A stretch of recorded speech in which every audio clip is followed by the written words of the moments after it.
Muy buenas a todos, bendiciones. Hoy estamos en otro episodio entre Fe y Café y vamos a hablar un poquito de nuestra mente como campo de batalla, cuáles son nuestros pensamientos, cómo podemos batallar con esos pensamientos que vienen a nuestra mente. Hoy estoy con mi esposa, vamos a hablar un poquito de eso y espero que estés cómodo, así que abróchate el cinturón, comenzamos.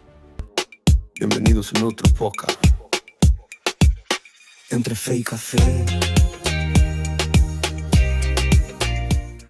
Bendiciones, bienvenidos, estamos en otro episodio más de Entre Fe y Café y vamos a tocar un poco este tema de la mente, de nuestro campo de batalla, cómo podemos lidiar con estos pensamientos que nos invaden durante el día a día, como pareja, como matrimonio, como padres, situaciones laborales, cómo podemos lidiar, ¿no? Con todo esto. Sabemos que la mente es un campo de batalla, es una de las armas donde el enemigo suele inyectar dudas, y vamos a hablar un poco acerca de eso, ¿no? Uh-huh. ¿Qué pensamientos negativos o tóxicos, que está esta palabra de moda, pueden desgastar una relación, o como pareja, como familia? Mira, yo creo que, y no solamente creo, sino por los estudios que se han realizado, cuando nosotros comenzamos a hacer caso de las cosas que vienen a nuestra mente, porque debemos recordar que el enemigo ataca nuestra mente. Él no puede leer lo que nosotros estamos pensando, pero sí puede atacar a nuestra mente. Entonces comienza a implantar pensamientos en nuestra mente que a veces decimos, pero yo ¿por qué estaba pensando en esto? Y es porque a veces damos cabida al enemigo para que implante cosas en nuestra mente. Y luego esas cosas, cuando están implantadas en nuestra mente, si no las comenzamos a rechazar, si no comenzamos a decir en el nombre de Jesús se van fuera, comienzan a ¿qué? A bajar a nuestro corazón. Y ahí hay un problema.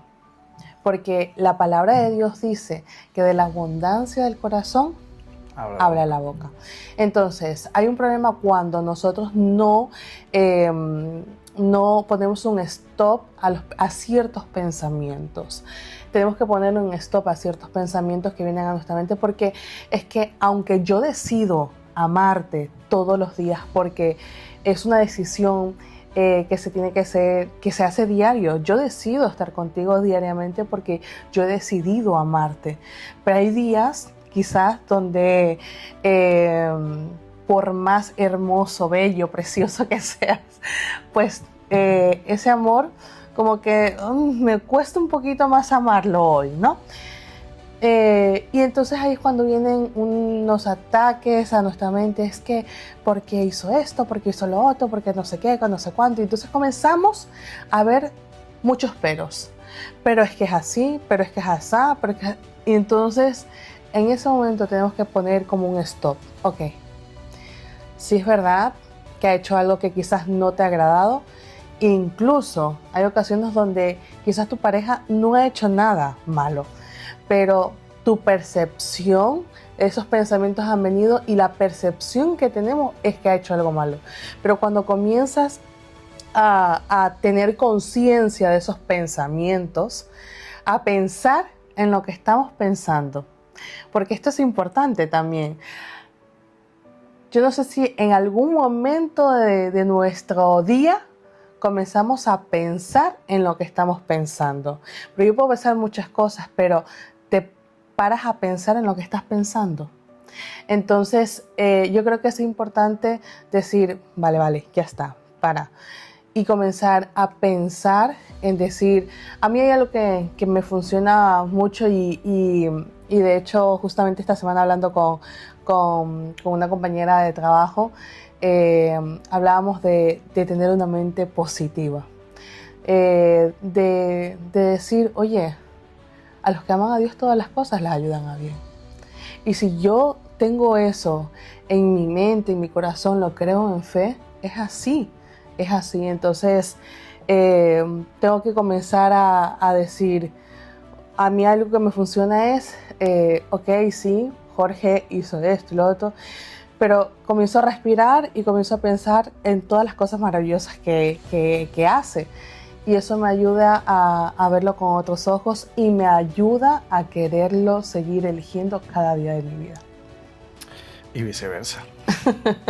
También estabas comentando una serie de cosas que me han parecido interesantes, pero también nosotros muchas veces abrimos esas puertas, ¿no? A esos pensamientos, a que una persona te dé un consejo, bueno, te dé un mal consejo, y tú abras esa puerta a ese pensamiento y ya te haga dudar de la percepción que tú tengas de tu esposo, de tu esposa, de tus hijos, de tu familia, de tus hermanos, y cómo un pensamiento inyectado puede transformar la idea que tú tal vez tienes, porque tú tal vez puedes decir, bueno, mi esposo se ha portado bien, ha hecho esto, pero viene alguien y te dice, ¿y si hizo esto? Entonces ya siembra la duda y tú le abriste esa puerta. Por eso es muy importante lo que tú comentabas, ¿no? Poner un stop en los pensamientos y la comunicación, que creo que siempre lo hemos dicho, la comunicación es muy importante como pareja, como familia, hablar con nuestros hijos.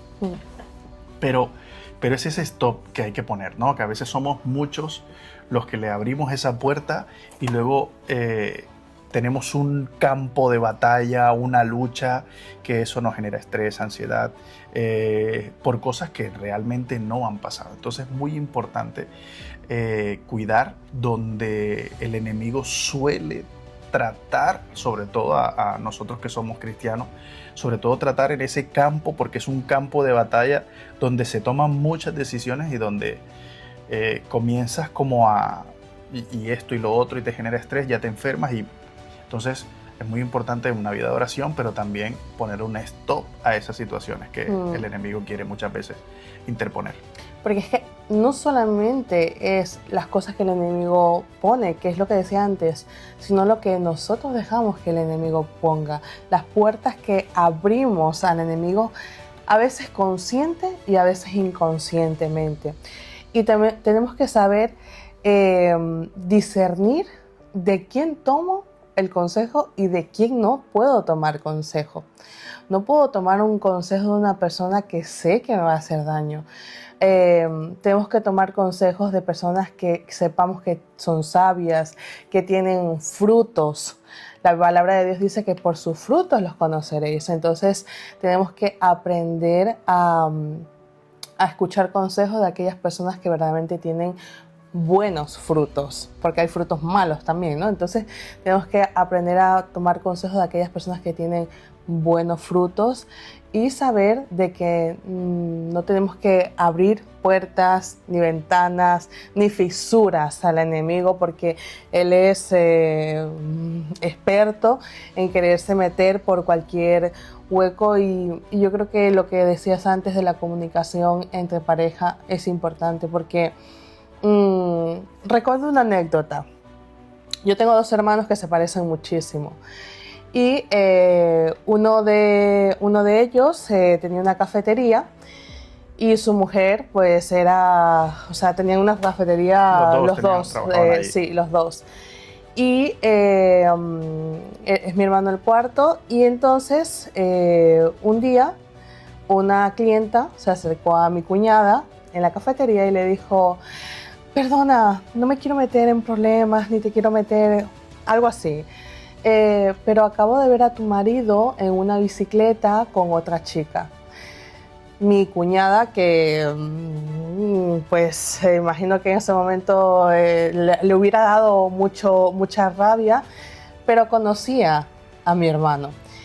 Y entonces supo quién era, supo que no era mi hermano su marido, sino que su cuñado. ¿Por qué? Porque había comunicación. Si ellos no hubieran tenido comunicación, si ella no conociera a su marido, habrían tenido un grave problema.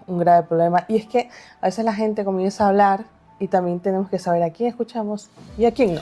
Sí, yo también recuerdo otra anécdota cuando nosotros estábamos recién casados y una persona te dijo a ti: ten cuidado con tu marido porque está coqueteando a unas chicas por ahí. Y bueno, tú ya me conocías en ese aspecto, pero si ella hubiese esa palabra que le hubieran dicho, dejado que esa semilla se hubiese sembrado, ya hubiésemos tenido un problema y tal vez hubiésemos tenido un gran conflicto. Entonces, cuán importante es la comunicación y cuán importante es ponerle stop a esos pensamientos. Y yo tengo una pregunta aquí que tengo preparada y es... Sí, antes de continuar, solamente aclarar algo. ¿Por qué yo sabía que eso no era cierto? Porque Jorge tiene una personalidad súper seria de saber poner distancia a las personas y mucho más con las mujeres, de siempre dar la mano, dar distancia, y creo que eso es importante. Yo conozco cómo es él, yo conozco su forma de ser, entonces no, era imposible. Vale.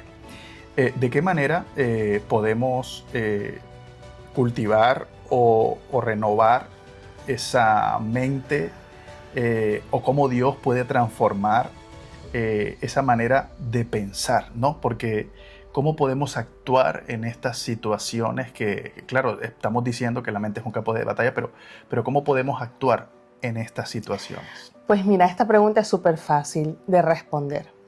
¿Cómo podemos renovar nuestra mente? Leyendo la palabra de Dios. La palabra de Dios es la que nos abre el camino, la que nos enseña. A mí hay una frase que tú siempre dices que me encanta, es: ¿usted quiere una profecía? Lea la palabra de Dios. Entonces, ¿usted quiere claridad sobre un asunto? Lea la palabra de Dios. La palabra de Dios es vida. La palabra de Dios es eficaz. Es más cortante que una espada de dobles filos. Si tú quieres esclarecer algún asunto de tu vida, lee la palabra de Dios. Y la palabra de Dios lo que hace es renovar nuestra mente. Porque es que ya no estoy leyendo el libro de tarot, no sé qué, a ver. No, estoy leyendo la palabra que es viva. No estoy leyendo cualquier libro. Estoy leyendo una palabra viva, eficaz, que vivifica mi mente, vivifica mi alma, vivifica mi espíritu. Entonces, ¿cómo puedo renovar mi mente? Leyendo la palabra de Dios. Y eso es un proceso, ¿no? No se cambia la mente de la noche a la mañana, ¿no? Eso es un proceso, son patrones que uno va ejerciendo, que la confianza, la familia, pues cuando tú generas esa confianza, porque como ya lo antes había comentado, a través de la comunicación, entonces pues la confianza se puede mejorar, por decirlo así. Y uno de los patrones que tú comentabas leyendo la Biblia es también orándole y pidiéndole al Señor, porque sabemos que hay personas que no tienen problemas con esas batallas, pero hay personas que sí luchan con ese tipo de pensamientos. Y entonces es muy importante ponerse en oración y ponerse a prueba y decir y agarrarse de una palabra, de un versículo que Dios me dijo que me iba a bendecir y Dios me dijo que a mí me iba a decir y agarrarnos a esa promesa de parte de Dios, a esa palabra de parte de Dios para podernos mantener firmes y decir: a mí ninguna arma forjada podrá prosperar porque Dios está conmigo. Entonces la importancia de la lectura de la palabra y agarrarnos a esa palabra que Dios nos dice. Amén, amén. Y si tú crees que no sabes orar, no te preocupes. Cuando comiences a leer la palabra de Dios, vas a tener tanta vida en ti que vas a comenzar a una conversación con Dios. Va a ser algo que va a salir de tu corazón. Recuerda que la palabra de Dios dice que de la abundancia del corazón habla la boca. Si tu corazón se comienza a llenar de su palabra, a llenar de su sabiduría, entonces tu mismo espíritu va a comenzar a orar por ti y va a ser una transformación increíble. Como decías, no es de la noche a la mañana, pero es de una constancia. Estás leyendo un libro, por cierto. Quería que explicaras un poco sobre el libro que estás leyendo y si lo puedes recomendar. Sí, justamente habla un poquito de lo que tú estás hablando, ¿no? Del campo de batalla. Ya me lo había leído hace lo he vuelto a leer porque me gusta lo que escribe esta autora, Joyce Meyer, y creo que es importante saber de que no tenemos que dejar cabida a que estos pensamientos... Mira, aquí dice una cosa que resalté, dice, nuestra vida cambia cuando averiguamos que los pensamientos errados son la raíz de nuestros problemas y que podemos dar un giro diferente a la existencia con solo cambiar nuestra manera de pensar. La palabra de Dios nos enseña que debemos renovar nuestra mente para así aprender a pensar como piensa el Señor. Bueno, pues si puedes mostrar el libro, el nombre. Sí, está un poco hecho El polvo. campo de batalla de la mente, si lo queréis leer. Bueno, hasta aquí damos por terminado el podcast de Entre Fe y Café. Y si tú quieres algún tema que toquemos, por favor escríbenos y recuerda que en la palabra de Dios está la respuesta a muchas de nuestras preguntas. Un abrazo y bendiciones a todos. Dios. Bienvenidos a nuestro podcast, Entre Fe y Café. Bienvenidos a